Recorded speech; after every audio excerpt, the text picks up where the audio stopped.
Today, we are going to talk about forks. No, not that kind of fork, Mr. Smiley Face Man.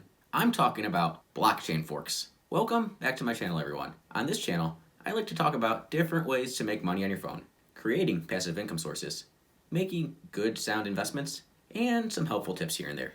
So if you like this type of content, then hit that like button, subscribe, and click the bell notification so you get notified when I make videos in the future. Oh, and not a professional on this topic. So do your own research before jumping into anything I talk about on my channel. Today, I'm going to explain what a fork is in a couple different ways, and the difference between a soft fork and a hard fork, and the argument that anybody can create their own Bitcoin, as it is on a public ledger. This is one of those places that comes into play. What is a blockchain? Think of a blockchain as cryptographic keys that move memory. The rules which move the memory are set by the miners. The miners understand the rules, but when a percentage of the miners want to change those rules, a fork is needed. No, Mr. Smiley Face Man, not that kind of fork. I already told you. The majority of the miners need to agree to change the rules, but when some don't, this is when a fork occurs.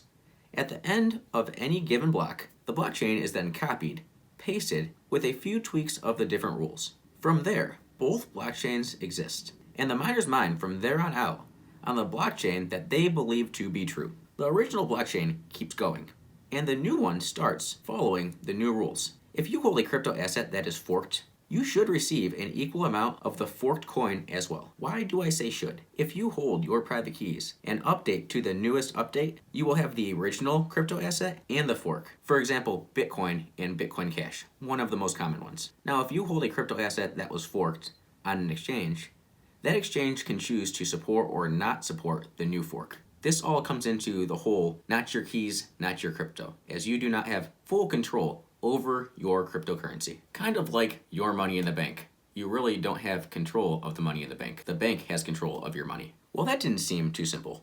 Let's explain this another way, referring to the creation of a new crypto from an old one, with a few changes. Most cryptocurrencies are open source, so that code can be freely edited, copied, and reused. So when a group thinks that they can make a cryptocurrency better with a few changes, and the majority disagrees, they can then split off, creating a whole new blockchain, sharing the history from the original blockchain up to the point of the fork. Owners of the original will own an equal amount of the new one as well. Then the market decides what both are worth. Explanation number 3, and I think this one will make the most sense to everyone. So say we are playing a game with a bunch of people from all over the world. Then someone says, let's change the rules. So for the game to continue to work, everyone needs to agree on the new rules. If these are just minor rule changes, then the change is made and everyone continues as normal by simply making sure you are using the most updated version of this game. This is a soft fork. Change is made, update is implemented, and the game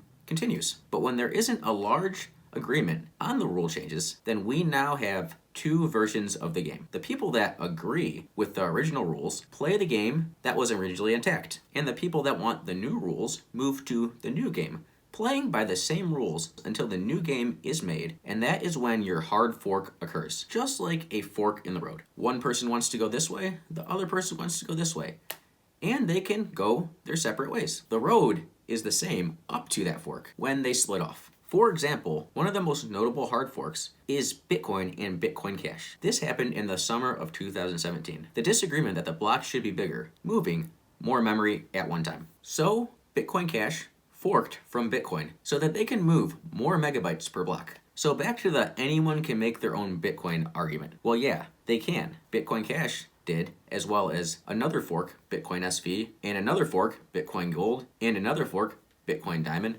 and we can go on and on and on. So many people forked the Bitcoin code. But then the network effect proved that the majority still trusted and valued the Bitcoin network. Yes, anyone can make their own Bitcoin, but then the free market decides what value shall be placed on each cryptocurrency. Another example is Ethereum and Ethereum Classic. I bet you didn't know this, but Ethereum Classic was actually the original Ethereum. Ethereum forked off of Ethereum Classic. And one more recently, the Mary hard fork on the Cardano blockchain. Now this was a planned fork, It was still a hard fork because there were simply too many changes to update the existing blockchain. Therefore, a hard fork needed to occur. So there's a few different examples of what forks are. I hope one of these made sense. If you feel I missed something, comment below and let me know what I missed. And of course, I have to throw this in just about every one of my videos.